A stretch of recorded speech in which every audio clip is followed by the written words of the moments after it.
Assalamualaikum warahmatullahi wabarakatuh. Perkenalkan saya Vira Palasara. Kali ini saya akan memaparkan laporan hasil penelitian saya yang berjudul Pengaruh Temperatur Kalsinasi terhadap Pembentukan Kalsium Oksida (CaO) dari cangkang telur bebek sebagai katalis pada sintesis minyak kelapa menjadi biodiesel. Sebelumnya saya ucapkan terima kasih kepada dosen pembimbing saya, Ibu Sri Rezeki SSI, MSc, dan Bapak Sahrul Khairi, SSI, MN, serta dosen penguji saya, Ibu Rinjani Rati Rakasiwi, STMT, dan Ibu Eva Pramuni Oktaviani, SST, MN. Salah satu masalah yang sedang kita hadapi saat ini adalah kelangkaan bahan bakar minyak. Hal ini dapat kita lihat pada grafik Kementerian SDM, di mana garis bawah merupakan garis ketersediaan dan garis di atas merupakan garis konsumsi. Dapat dilihat bahwa setiap tahun ketersediaan BBM itu semakin menurun, sedangkan untuk konsumsinya itu semakin meningkat. Hal ini cukup mengkhawatirkan. Dengan adanya hal tersebut, pemerintah mendorong penggunaan bioenergi. Salah satu upaya yang dilakukan pemerintah adalah mengeluarkan peraturan mandatori B30, di mana bahan bakar minyak solar itu dicampur dengan bahan bakar biodiesel sebanyak 30%. Bahan bakar biodiesel itu dapat diperoleh dengan mereaksikan minyak nabati dan alkohol melalui reaksi esterifikasi dan reaksi transesterifikasi. Salah satu minyak nabati yang dapat dijadikan bahan pembuatan biodiesel adalah minyak kelapa. Menurut Kementerian Perindustrian pada tahun 2014, lahan perkebunan kelapa di Indonesia sebesar 3,88 juta hektar dan produksi mencapai 3,2 juta ton per tahun. Sedangkan menurut Bappenas pada tahun 2015, rendemen kelapa menjadi biodiesel mencapai 2.689 liter biodiesel per hektar. Menurut penelitian yang dilakukan Rex Wardojo dan kawan-kawan pada tahun 2009, kelebihan minyak kelapa yang dijadikan bahan baku pembuatan biodiesel yang pertama adalah nilai viskositasnya lebih optimum.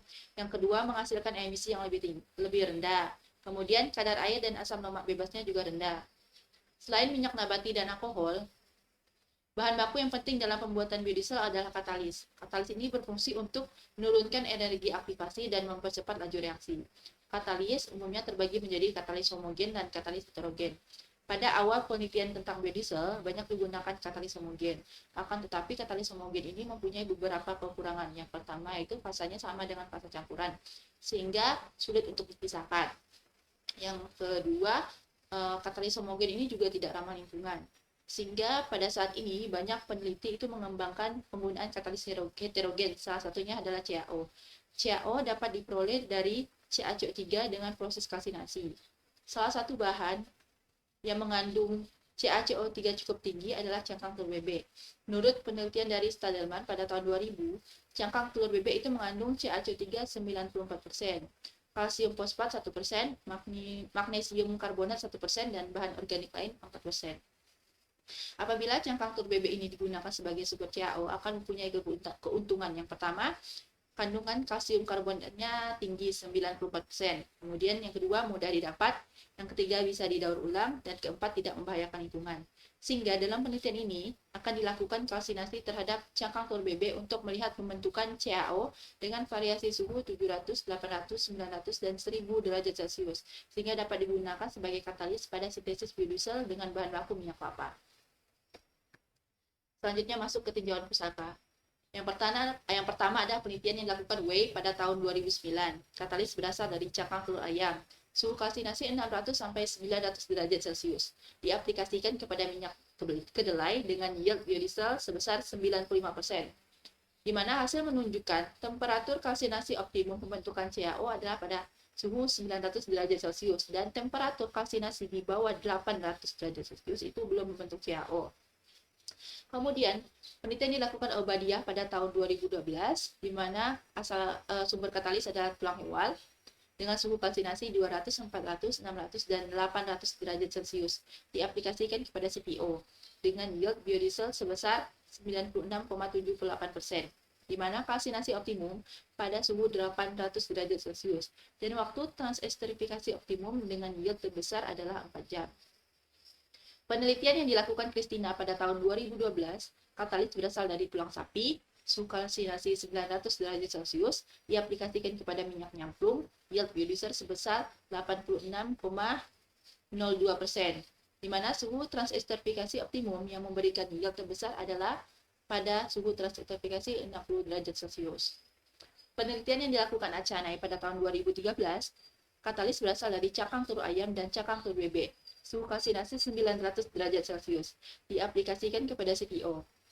Yield biodiesel yang dihasilkan 94% dan 92%. Transesterifikasi dilakukan pada suhu 65 derajat Celcius selama 4 jam dengan konsentrasi katalis 20% berat per berat.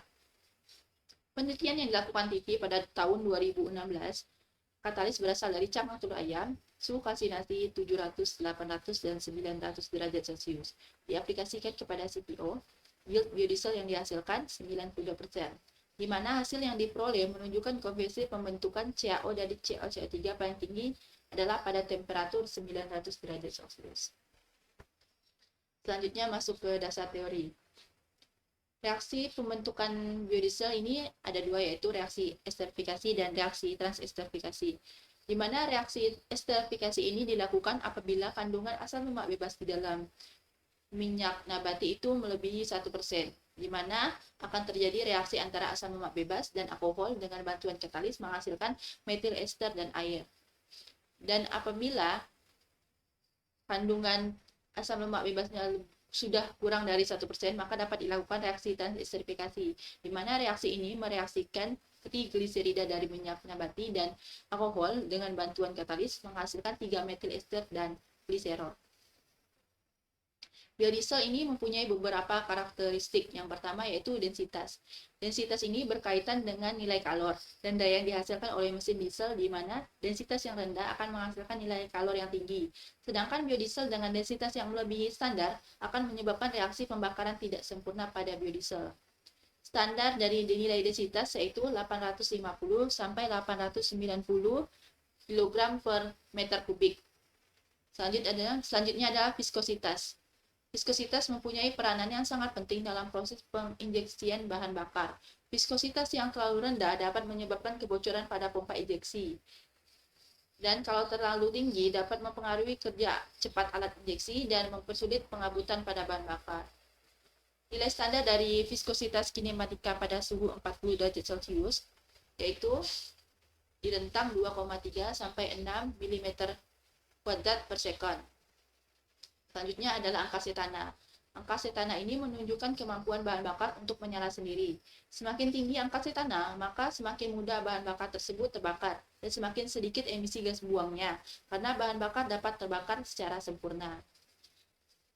Nilai dari angka setana ini adalah minimal 51. Selanjutnya adalah residu karbon. Tujuan dari pengukuran residu karbon adalah untuk menunjukkan kecenderungan pembentukan arang pada silinder pembakaran, di mana residu karbon yang tinggi akan membentuk endapan dan menyebabkan penyumbatan pada injektor dan menimbulkan kegagalan pada sistem bahan bakar. Nilai standar dari residu karbon adalah maksimal 0,3%. Selanjutnya adalah katalis heterogen CaO.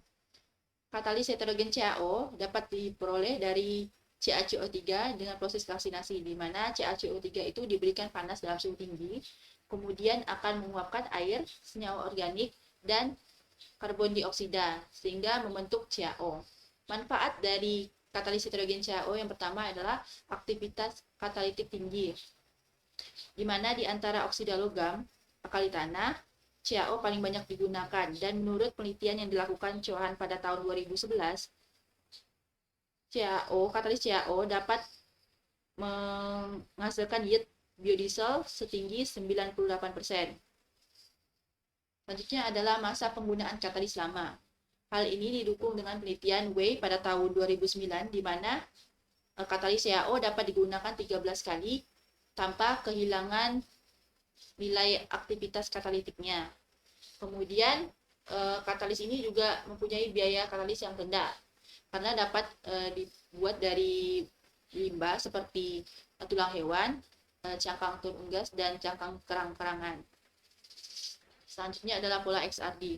Menurut JCPDS data, masing-masing komponen CaO, CaCO3, dan CaOH2 kali itu mempunyai pattern nilai masing-masing, di mana CaO akan terdeteksi pada 32,2 derajat 2 theta, 37,7 derajat 2 theta, 58,3 derajat 2 theta, 64,1 derajat 2 theta, dan 67,3 derajat 2 theta.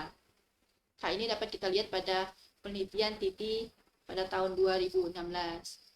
Pada saat suhu kalsinasi 700 derajat Celcius, yang terdeteksi adalah CaCO3, di mana puncak tertinggi itu pada 29, derajat 2 theta. Kemudian pada suhu 800 derajat Celcius itu sudah membentuk CaO, akan tapi masih mengandung CaCO3, di mana puncak tertinggi merupakan puncak CaCO3 pada 29,4 derajat 2 theta. Sedangkan pada suhu 900 derajat Celcius tidak ada CaCO3 yang terbentuk lagi dan hanya mendeteksi adanya CaO, di mana puncak tertinggi yaitu terdeteksi pada 37,3 derajat 2 theta. Sehingga hipotesis dalam penelitian ini yang pertama, temperatur optimum pada kalsinasi akan meningkatkan yield terbentuk CaO dari CaCO3 pada cangkang telur bebek. Yang kedua, proses transesterifikasi minyak kelapa menggunakan katalis CaO dari cangkang telur bebek akan mengubah trigliserida menjadi methyl ester. Yang ketiga, biodiesel yang dihasilkan pada proses transesterifikasi dapat diukur standar nilai kualitasnya. Parameter yang diuji yaitu densitas, viskositas, angka setana, dan residu karbon. Selanjutnya masuk ke metodologi, di mana bahan yang digunakan adalah minyak kelapa, cangkang telur bebek, aquades, natrium hidroksida, metanol, indikator PP, dan etanol. Berikut rangkaian alat dari transesterifikasi.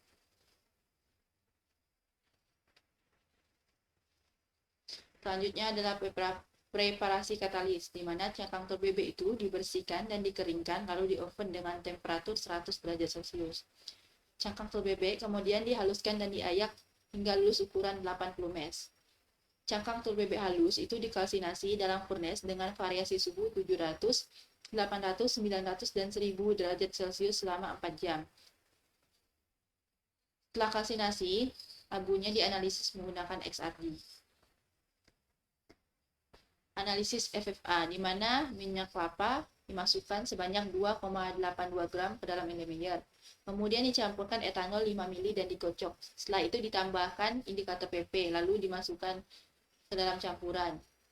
Setelah itu dititrasi dengan NaOH 0,013 molar hingga larutan berwarna merah muda dan dicatat volume yang digunakan. Rumus dari FFA yaitu 25,6 dikalikan volume NaOH dan dikali molar NaOH dibagi dengan berat minyak. Selanjutnya adalah proses transesterifikasi, di mana minyak kelapa dimasukkan sebanyak 100 gram. Kemudian ditambahkan metanol dengan perbandingan molar minyak dan metanol 1:9. Setelah itu ditambahkan katalis CaO sebanyak 3,5% berat per berat. Direaksikan pada suhu 60 derajat Celcius selama 4 jam. Dihomogenkan dengan menggunakan magnetic stirrer. Setelah itu dihitung yield, dianalisis dengan BCMS dan diuji densitas, viskositas, angka setana, dan residu karbon. Masuk ke hasil. Yang pertama adalah hasil kalsinasi. Dapat dilihat sebelum kalsinasi itu warna serbuk cangkang telur bebek adalah putih kehijau-hijauan. Nah, setelah kalsinasi warnanya berubah menjadi abu-abu tua, abu-abu muda, dan putih. Dapat lihat semakin tinggi suhu kalsinasi, maka warna serbuk atau abu berubah menjadi semakin cerah atau warna putih. Hal ini disebabkan karena kemungkinan terbentuknya oksida logam, yaitu CaO dan CaOH2 kali, di mana CaO dan CaOH2 kali itu memiliki warna fisik yang sama, yaitu berwarna putih. Dari grafik dapat kita lihat persen penurunan massa atau dekomposisi masing-masing dari suhu kalsinasi, di mana pada suhu 700 yieldnya 94,5% dan persen dekomposisinya 5,5%. Pada suhu 800 persen yieldnya 71,96 dan persen dekomposisinya 28,04. Kemudian pada suhu 900 persen yieldnya 53,64% dan persen dekomposisinya 46,36%. Pada suhu 1000 derajat Celcius, persen yieldnya 54,3% dan persen dekomposisinya 45,7%. Dari grafik kita lihat bahwa dekomposisi paling tinggi yaitu pada suhu 900 derajat Celcius, di mana semakin tinggi nilai dekomposisi, maka semakin banyak CO2 yang teruapkan, sehingga lebih banyak CaO yang terbentuk. Selanjutnya adalah hasil XRD. Dapat kita lihat cangkang telur bebek itu mendeteksi adanya CaCO3 dengan puncak tertinggi 29,39 derajat 2 theta. Kemudian pada suhu vaksinasi 700 derajat Celcius juga mendeteksi CaCO3 di mana puncak tertinggi pada 29,36 derajat 2 theta. Sedangkan pada suhu vaksinasi 800 derajat Celcius itu sudah membentuk CaO. Hal ini sesuai dengan penelitian yang dilakukan Wei pada tahun 2009, di mana CaO baru terbentuk pada suhu 800 derajat Celcius. Pada suhu ini juga masih mendeteksi adanya CaO3 dengan puncak tertinggi CaO pada 37,37 derajat 2 theta dan CaCO3 pada 29,39 derajat 2 theta. Pada suhu 800 ini juga terbentuk mineral CaOH 2 kali. Pada suhu kalsinasi 900 derajat Celcius dapat kita lihat sudah terbentuknya puncak-puncak yang tajam mendeteksi adanya CaO. Pada suhu ini juga masih mendeteksi adanya CaCO3 dan mendeteksi adanya CaOH 2 kali. Sedangkan pada suhu kalsinasi 1000 derajat Celcius itu juga hampir sama dengan 900 derajat Celcius, di mana sudah terbentuknya puncak-puncak tajam mendeteksi adanya CaO, di mana puncak tertinggi pada 37,45 derajat 2 theta dan masih mendeteksi adanya CaCO3 dan mendeteksi adanya CaOH 2 kali. Pada suhu kalsinasi 900 derajat Celcius dan 1000 derajat Celcius yang masih mendeteksi CaCO3, hal ini dapat dikarenakan karena proses kalsinasi yang tidak sempurna atau tidak merata.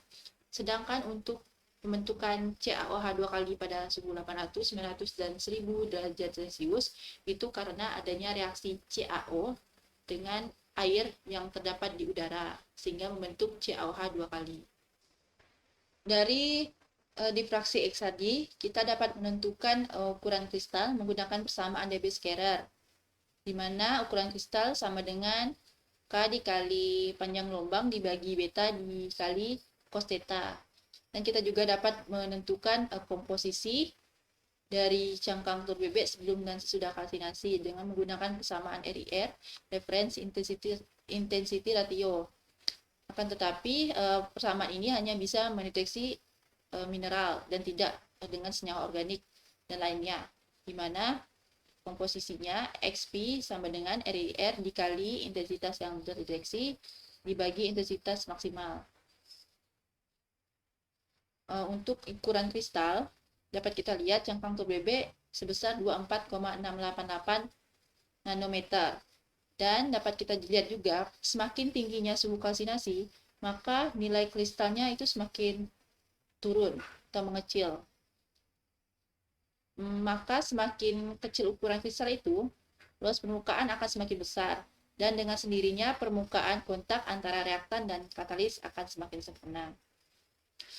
Untuk komposisi cangkang telur bebek itu mendeteksi adanya CaCO3, sehingga komposisinya 100%, sama juga pada kalsinasi 700 derajat Celcius hanya mendeteksi adanya CaCO3, sehingga komposisinya 100%.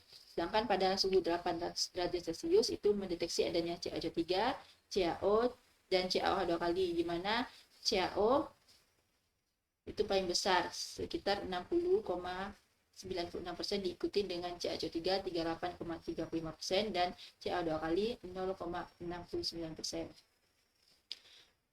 Pada suhu 900 derajat Celcius, CaO hampir mendekati 100% dengan komposisi 99,19%, diikuti dengan CaCO3 0,5% dan CaO 2 kali 0,23%. Dan pada suhu 1000 derajat Celcius, CaO yang terbentuk sebesar 98,33%, diikuti dengan CaCO3 0,91% dan CaH2 kali 0,76%. Dari persamaan RIR ini, kita lihat komposisi cangkang telur bebek sesudah kalsinasi yang mengandung CaO paling tinggi adalah pada suhu kalsinasi 900 derajat Celcius, yaitu sebesar 99,19%, dan mempunyai impuritas CaCO3 dan CaOH2 kali paling sedikit. Sehingga pada penelitian ini akan digunakan suhu kalsinasi 900 derajat Celcius karena mempunyai kandungan CaO-nya paling tinggi. Selanjutnya adalah proses transesterifikasi, di mana asam lemak bebas dari minyak kelapa sebesar 0,217%. Dari proses transesterifikasi ini menghasilkan zat sebesar 92,12% dan konversi sebesar 92,7%. Selanjutnya adalah mekanisme reaksi transesterifikasi, di mana tahap pertama adalah tahap disosiasi dari CaO, di mana CaO akan terbentuk menjadi Ca2+ dan O2-. Tahap kedua, terjadinya reaksi metanol dan CaO, di mana membentuk metoksid anion.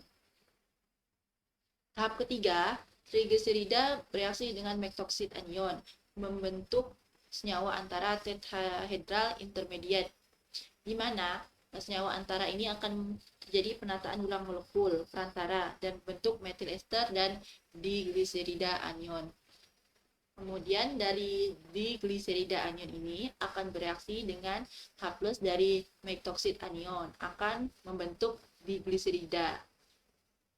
Selanjutnya, digliserida ini akan bereaksi lagi dengan metoksid anion, akan membentuk senyawa antara lagi, tetrahedral intermediate, dan akan membentuk metil ester lagi dan monogliserida anion.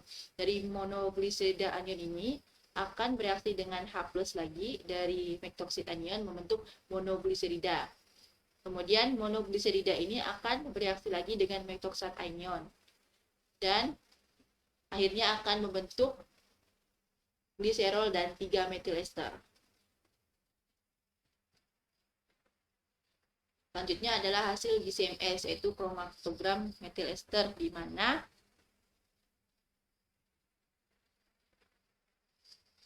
di GC ini mendeteksi adanya 7 puncak. Di puncak tertinggi pada peak kedua dengan area sebesar 63,26% dan peak paling kecil pada peak ketiga dengan luas area 0,62%. Masing-masing dari peak ini akan dianalisis menggunakan MS. Selanjutnya adalah mekanisme fragmentasi spekta MS. MS sendiri, cara kerjanya yaitu senyawa organik yang masuk ditembakkan dengan elektron, sehingga membentuk ion-ion positif yang bertenaga tinggi. Kemudian ion-ion tersebut pecah lagi menjadi ion-ion yang lebih kecil. Pada peak 1 spekta MS ini dengan waktu retensi 15,118, itu dibandingkan dengan gambar standar Wiley 7 lip 7911, mendeteksi adanya senyawa metil karbonat, di mana pada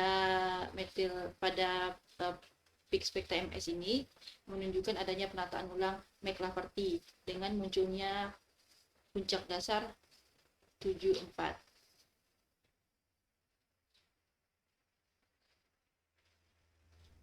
Dan puncak molekul 186. Puncak Lafferty ini terbentuk karena energi aktivasi reaksi pemutusan ulang yang tinggi, di mana jalur fragmentasi pertama itu terbentuk puncak MZ 143, 129, 115, 101, dan 87. Di mana puncak-puncak ini terbentuk karena adanya pemutusan ikatan C dan membentuk senyawa alkil. Kemudian jalur fragmentasi kedua, metil kaprat ini terputus, memutus nyawa CH3O dan membentuk M per Z 115, di mana M per Z 115 ini merupakan ion asilium dengan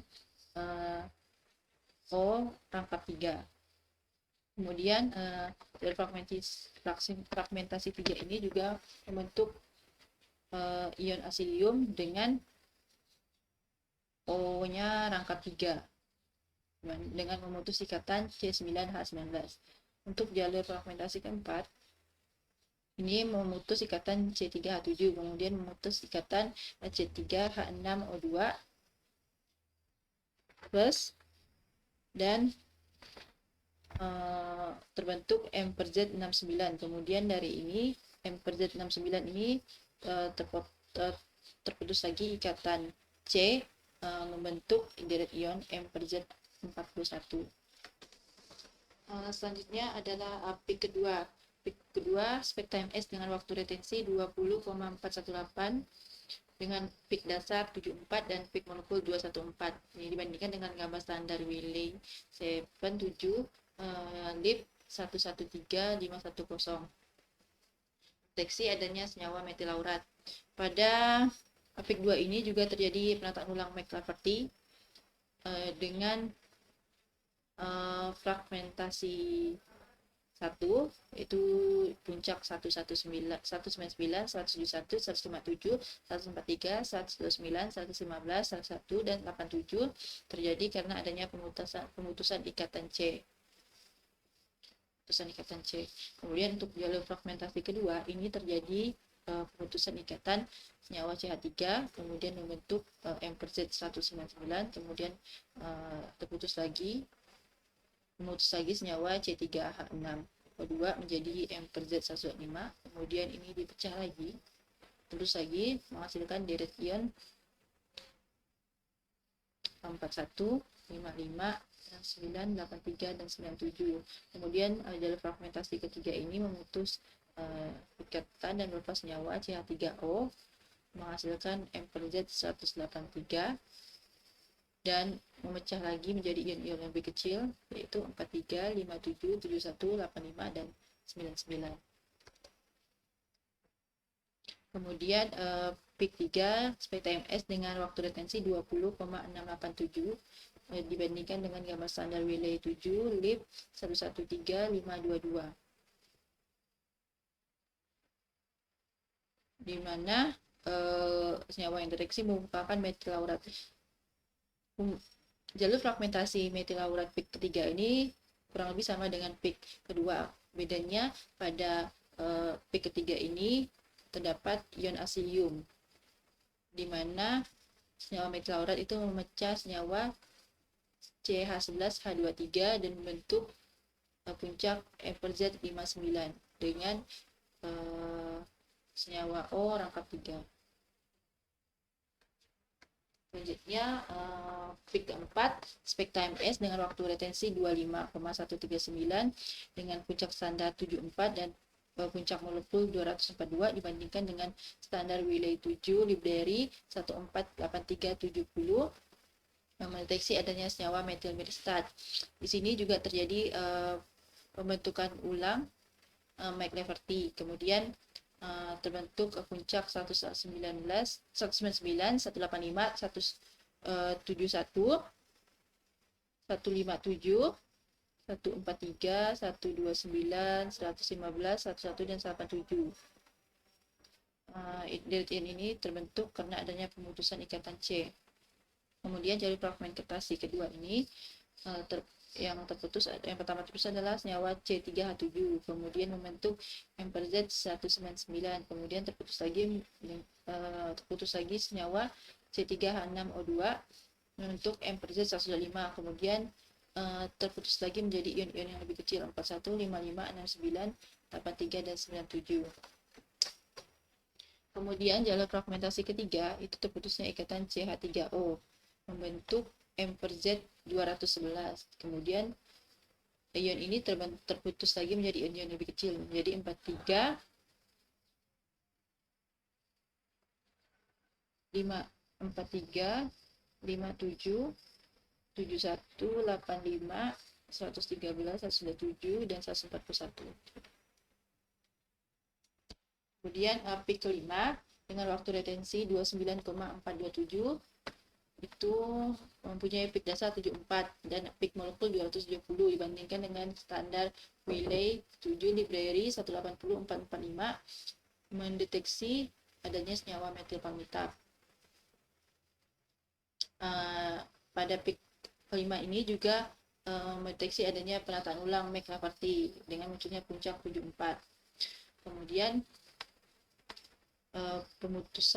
kemudian terdapat puncak-puncak hasil dari pemutusan ikatan C.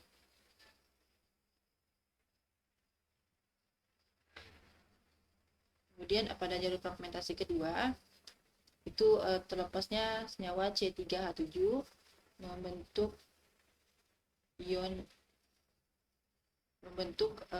puncak MZ 227. Kemudian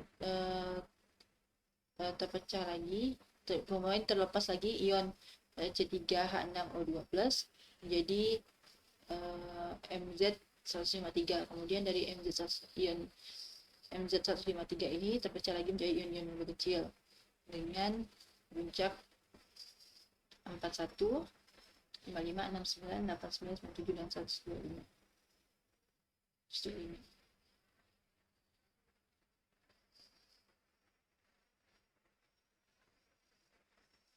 Kemudian jalur fragmentasi ketiga yaitu terlepasnya senyawa C3O yang membentuk ion asilium 239 di mana O-nya adalah rangka 3.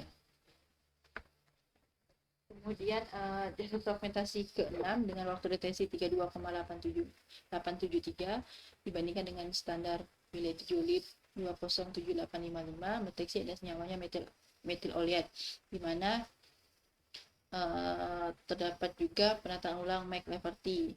Kemudian jalur fragmentasi pertama itu terlepasnya senyawa CH3 kemudian membentuk ion M/Z 281. Kemudian terlepas lagi senyawa C3H6O2 membentuk MZ 207. Kemudian dari senyawa ini terpotong lagi menjadi ion yang lebih kecil menjadi ion 41, 55, 69, 83, 97, 113 dan 137.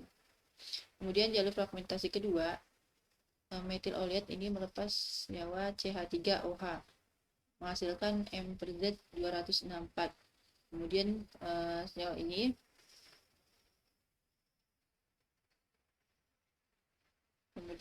ini pecah lagi menjadi 138, 152, 166, 180, 194, 208 dan 222.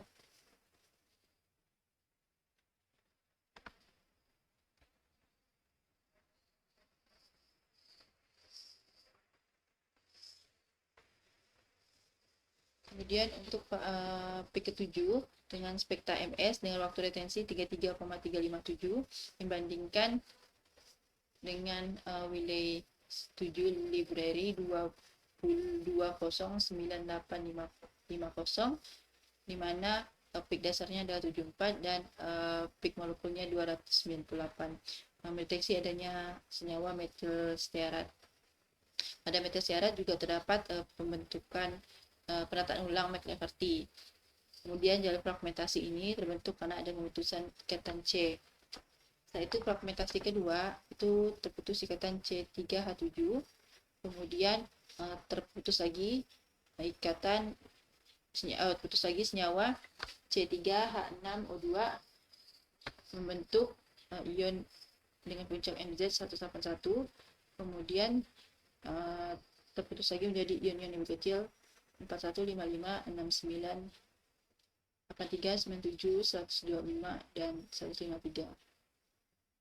Kemudian dari jalur fragmentasi ketiga itu melepas senyawa CH3O membentuk M/Z 267. Kemudian dari 267 ini terpecah lagi menjadi ion yang lebih kecil, yaitu 43, 57, 71, 85, 99, 113, 127, 141, 155, 169, 183, dan 197.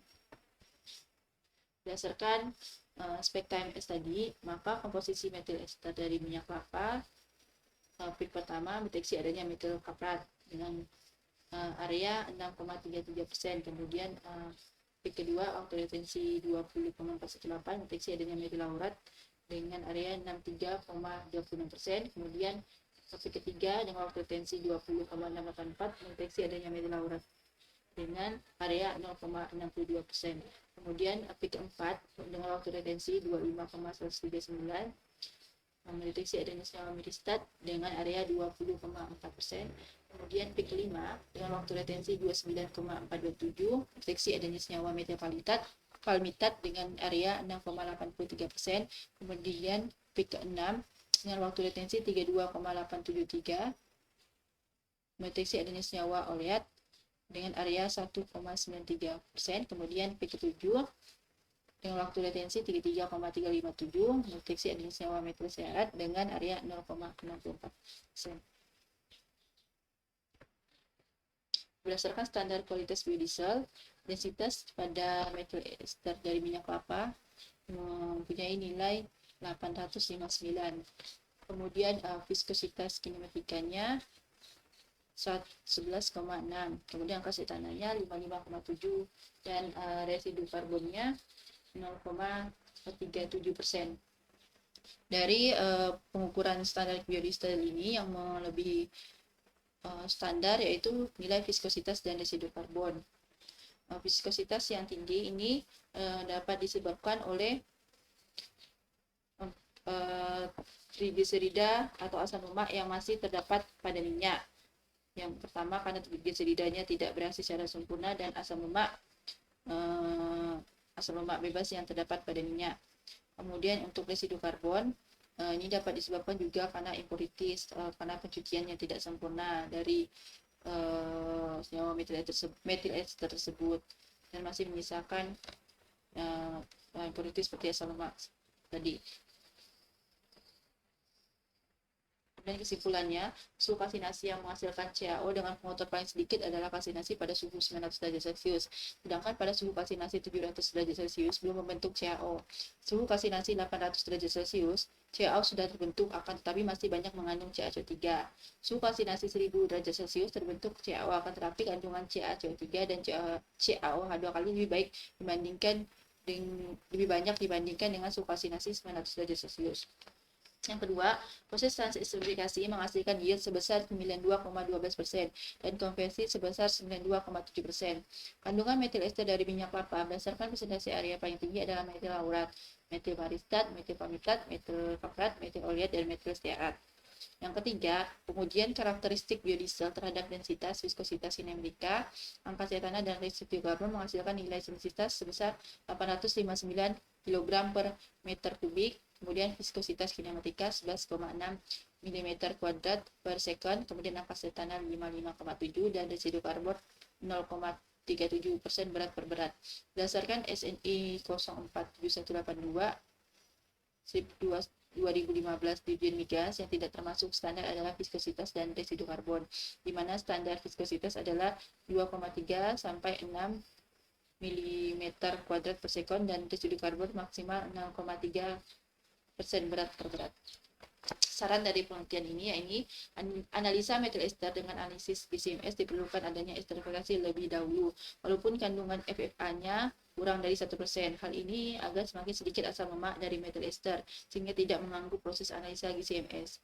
Kedua, metil ester yang mempunyai impurities pada saat proses transesterifikasi perlu dilakukan pencucian yang lebih teliti agar tidak ada impurities yang terikut dalam metil ester dan mempengaruhi nilai viskositas dan residu karbon dari metil ester. Terima kasih atas waktunya. Mohon maaf jika banyak kesalahan. Assalamualaikum warahmatullahi wabarakatuh.